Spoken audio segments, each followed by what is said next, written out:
Got your camera rigged? Camera's all good to go. Throttle control auto. Roger, let's go now. Sounds good. Ready? Getting close. Good. Sure feel like we're going the wrong way.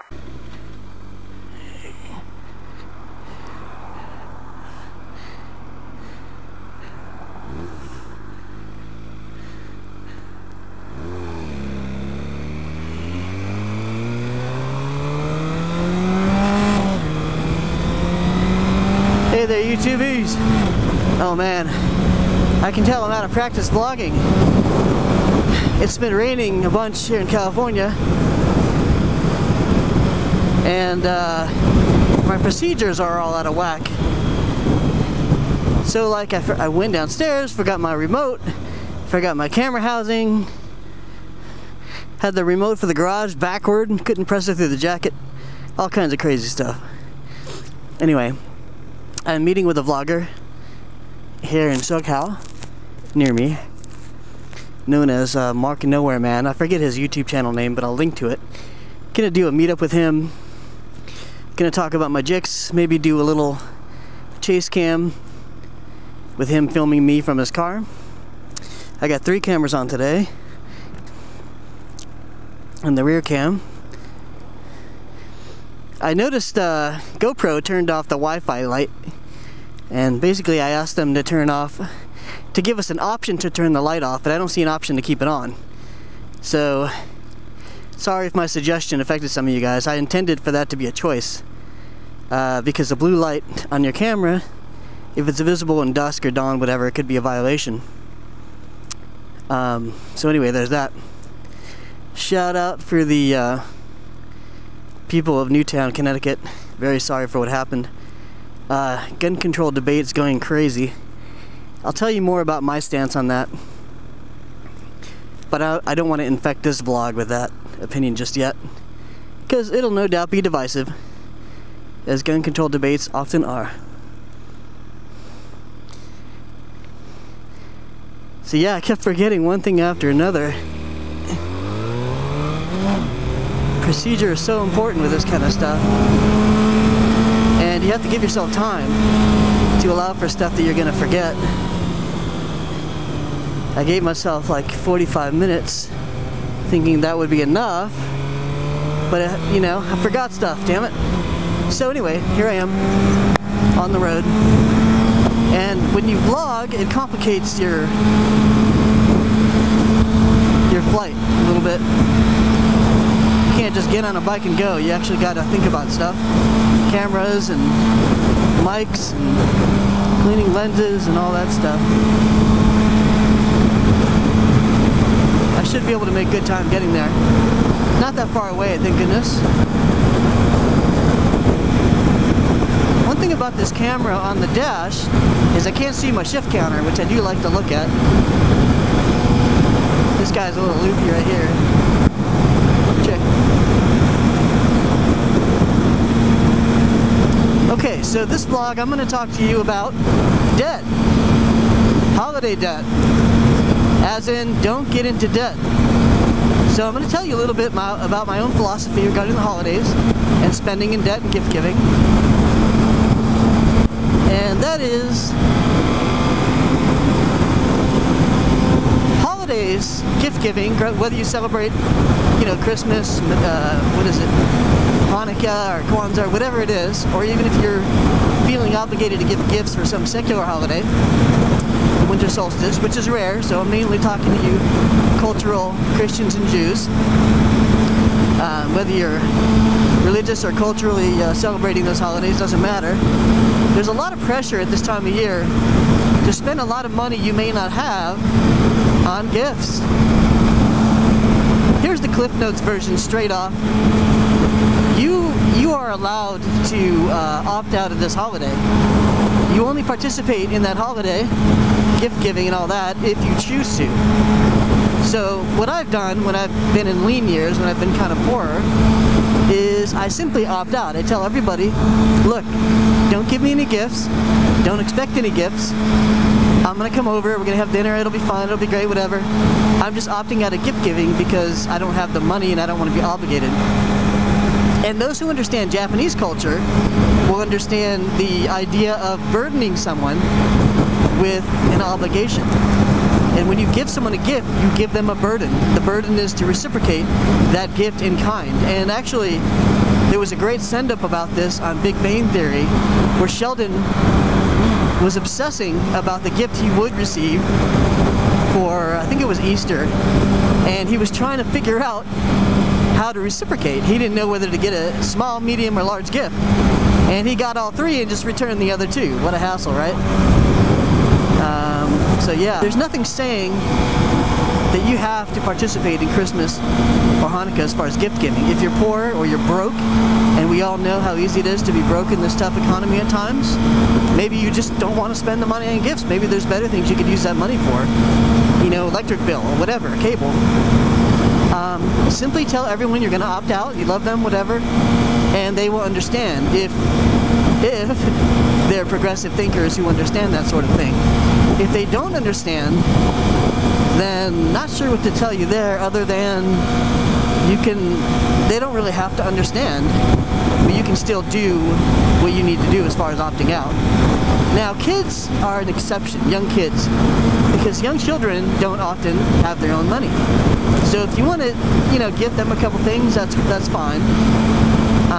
And that's a different thing. But with adults, there's no reason to be guilted into buying gifts or going into debt. And I have done this myself in the last few years when I was more cash poor. I just said, look, I'm opting out, and they understood it. And I didn't have the burden because I let everyone know that I wasn't participating.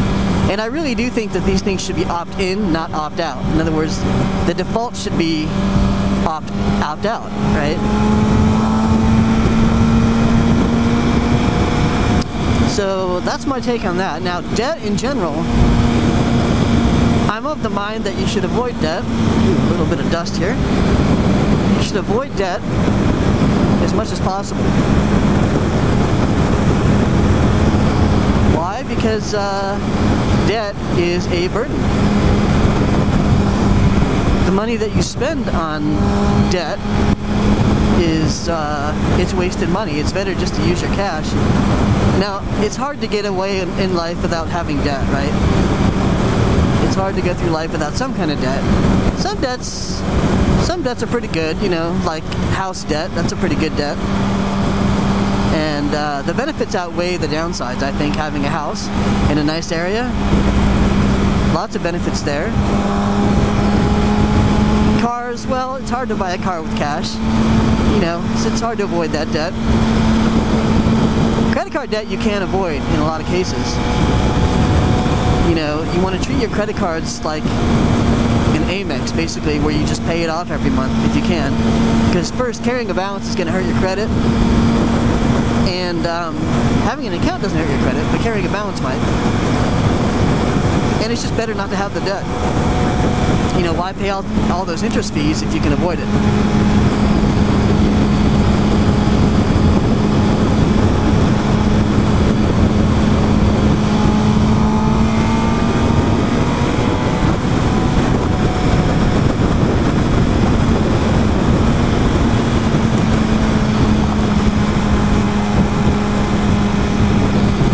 Yeah, I'm in an odd state of mind because I haven't ridden in so long, like 2 weeks or whatever, which is a long time for me living in California, just because of all the rain, which we desperately need. I'm not complaining about that.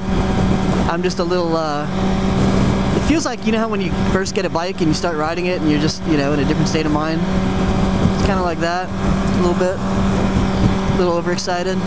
Part of it is because I'm in a hurry, because of the unforeseen things that happen that slowed me down, which I'm a real big fan of procedure, right? Like, I like everything in its place.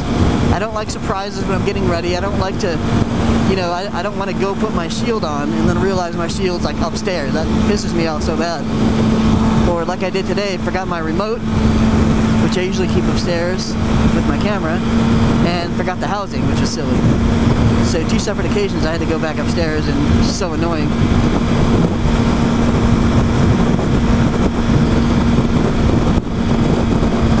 I want the 118, so I gotta be alert here. It's really easy to miss.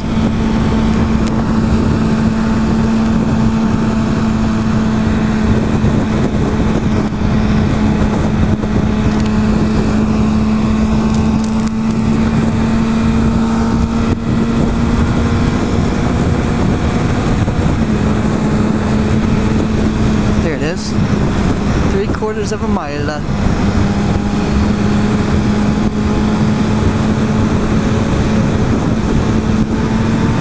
guess I'll go in front of the trucks.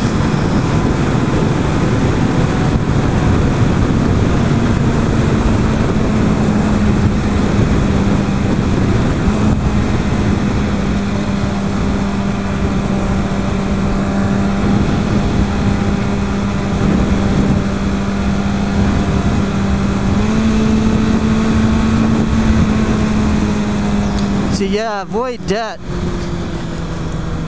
Now credit cards are tempting, but it's pretty easy to avoid using those. Now, it's good to use credit cards if you're trying to build credit. That's a great use for credit cards. Gas cards, same thing, if you're really starting out.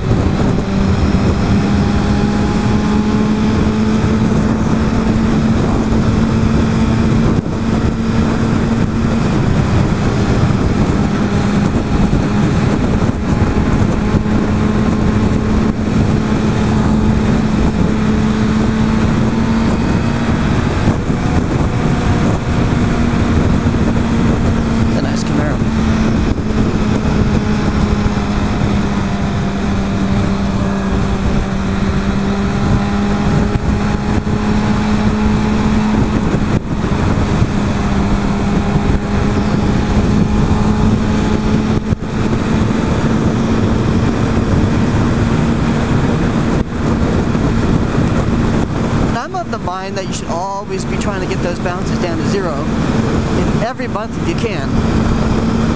And like I said, it'll help your credit. And this is all straight from like Susie Orman and books on building credit.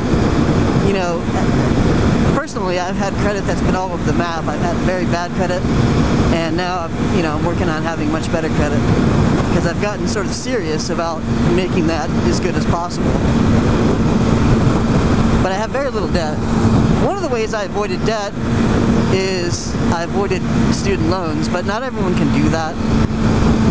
Although you do want to think very hard at whether you actually need a student loan, whether you actually need the degree you're going for, based on what you want to do. Because a lot of people don't use their degrees, you know, and that's a shame, I think. Granted, it's hard to know this stuff ahead of time, so you can't beat yourself too bad for it.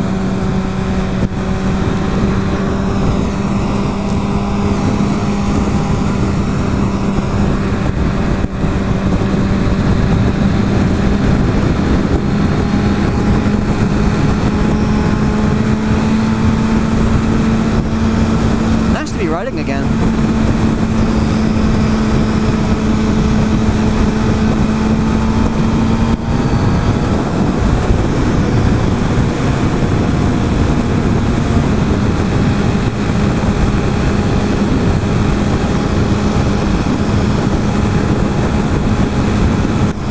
So yeah, gun control is all the rage right now, the debate anyway. My idea was to basically get a volunteer force of first responders out of a group of teachers at any public school. So remember, volunteer first. These are people that are willing to participate. Second, check them out. Check their background, which you already would have done since they're teachers. You know, check their mental status and all that. Then training, give them some training. And the only purpose they have is as a first responder until police and SWAT arrive in the event of a lone gunman or any amount of shooters. And it's a way for teachers that are willing and able to have a way to fight back with an appropriate weapon. If you're in a gunfight that you didn't choose, you best have a gun, right?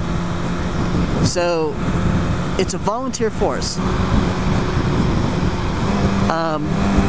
You know, you arm the teachers that are willing and able, but teachers are entrusted with the safety and care of a kid in their possession, in their charge, I should say. In the event of fire and quake and all that good stuff. So if an earthquake happens and a teacher does nothing, I mean, the parents would be pissed, right? Especially if a student got injured. A lone gunman isn't any different. It's an emergent situation that requires an appropriate response until police can arrive or SWAT can arrive, right? So instead of a teacher getting shot in the face after lying about where the kids are, how about teachers have a gun they can get to you if they're willing and able. Obviously, an 80-year-old English teacher who is frail and not of the mind to shoot and incapable and unwilling and too nervous wouldn't be one of these first responders, man or woman. But, you know, a teacher who happens to be an ex-cop might be a perfect candidate for such a thing, right? A teacher who is just a gun enthusiast or is very calm under pressure and is willing to help might be a good candidate. And of course you would check everyone out. This doesn't mean you can't still have security. It just means that you have a first response team. And this could be kept secret, you know, from parents maybe, and from other teachers. Maybe not, I don't know. I don't know what's best on that, but it's an idea. So tell me what you think. I'm in the game biz, so I tend to design a lot of this stuff. I tend to think about problems as like game design solutions. Okay, I'm looking for a park. I'm gonna shut up now because I don't want to miss it.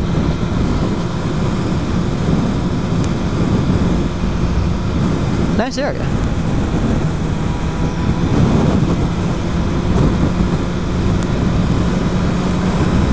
You've been a great audience. Oh, let's make the light.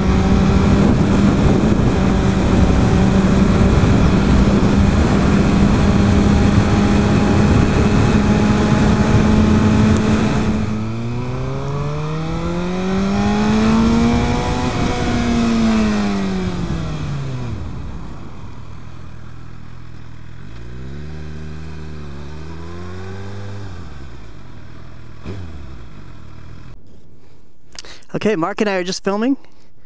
I'm just vlogging real quick about you. This is Mark, MarkNowhereMan. We're just doing a little vlog here, and we're doing a little shoot in the basketball court. Here's the rear cam. There's the tripod. And we had a really hilarious robot video, and I'm gonna link to his channel right here. So, alright, I'll be back in touch in a bit. So, we're gonna do some drive-by shots. Flybys, and that'll be really fun. Basically, we're going to try to hear the engine and you know, hear the ECU a little bit. Whoa, it's super windy today. So you will make one pass starting from here. Yeah. And go back, and then one more, and then that's the last one. Okay. Sounds good. Are you going to stand here? No, okay.